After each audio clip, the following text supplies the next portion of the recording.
Hi everyone, it's me, Tim. Today I want to talk about Fallout versus Arcanum's story states.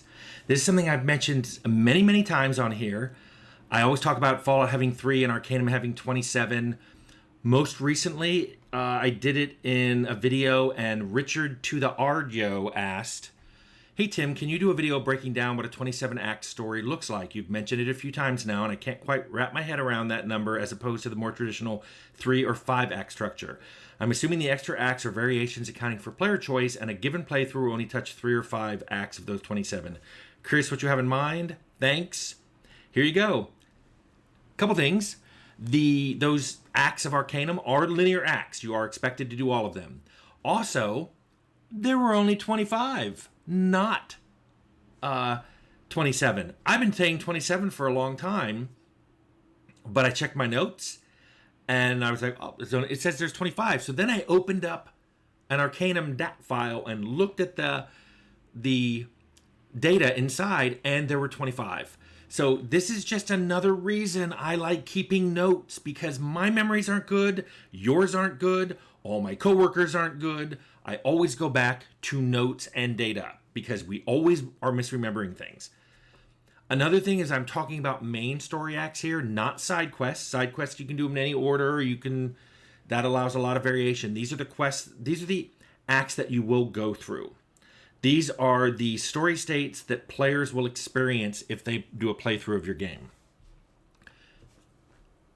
Also, like all my other story quests, the player chooses how to complete an act, which usually means an act is defined by completing the quest, or sometimes very small set of quests associated with that act. You complete them, the act is marked as completed. It goes without saying, this is spoilers for both Fallout and Arcanum.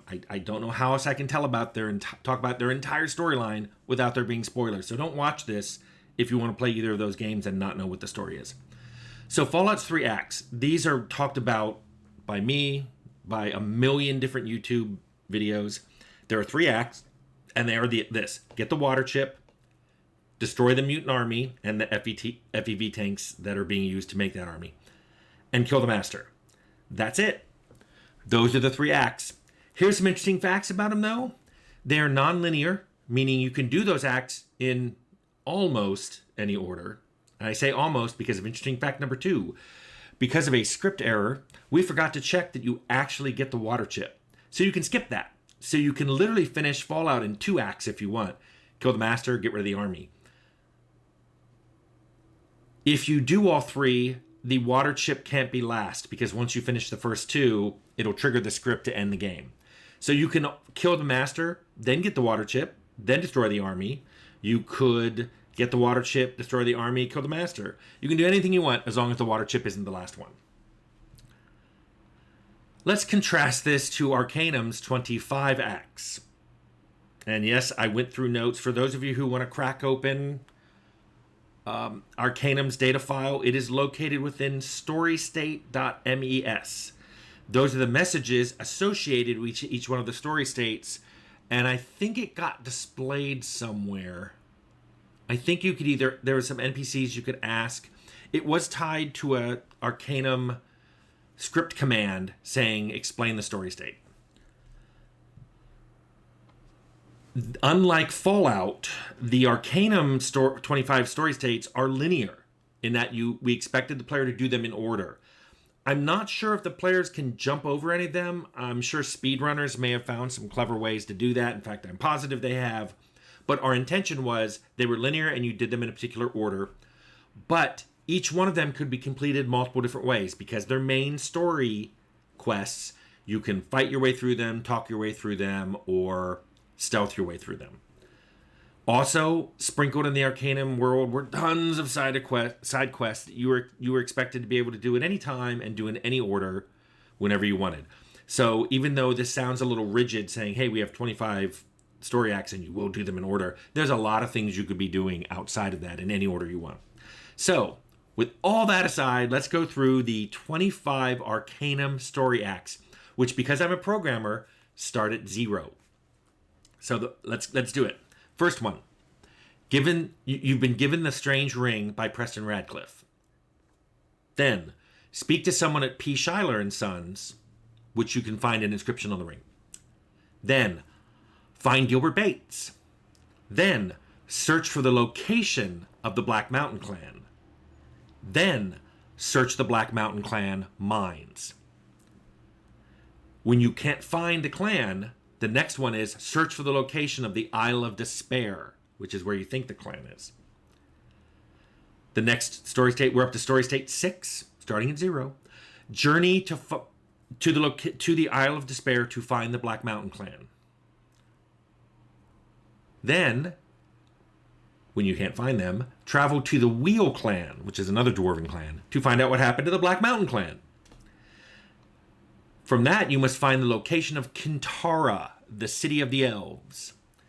Then, we're up to story state 9, travel to Kintara and find out what was the elves' role in this whole disappearance of the Black Mountain Clan thing. Next, find out about Renford A. Terwilliger. The next state, discover that Renford A. Terwilliger is dead, but he did write a book called Horror Among the Dark Elves, which now you have to go find. The next story state is when you learn that there is one remaining copy of Horror Among the Dark Elves, and it's in Caledon with somebody named Victor Misk. The next story state, 13, you find the book. The next story state is you read the book. Because remember, people can pick up something and not do anything, so those had to be separate story states. You read the book, discover the location of Sen Eng, which is the home of the Dark Elves. The 15th one is you go to Sen Eng and you learn about Aranax, which was a legendary elf. That leads you to learn about Nazredin, an even more legendary elf, who supposedly died 2,000 years ago. The next story state, you learn that his remains are in Caledon. You go to Caledon looking for his remains. You discover they're not there. So instead, you have to go to the island of Thanatos. There, you learn that there's something called the Vendigroth device that you will need to find, and it's somewhere in the deserts called the Vendigroth Wastes. You go to the desert, you find the city of Vendigroth, you find the Vendigroth device, and you're told you have to go to the Ring of Brodgar. We're up to story state 20. Story state 20 is you have to get banished to the void. 21, search the void. 22, learn about Kurgan the Terrible. By the way, one of the best cutscenes in the game is when you talk to Kurgan. 23, find Krygerd's Falchion? I don't know how to pronounce that word. You'd think I would, because I put a falcon in the game. I don't know how to pronounce it. Falchion. The polearm. And then 24, which is the last and 25th story state, because remember we started at 0 because programmer brain. Finish the game. Notice it just says finish the game. Maybe you killed Kurgan. Maybe you agreed with him. Maybe you joined him. As long as the game ends, you go to story state 24.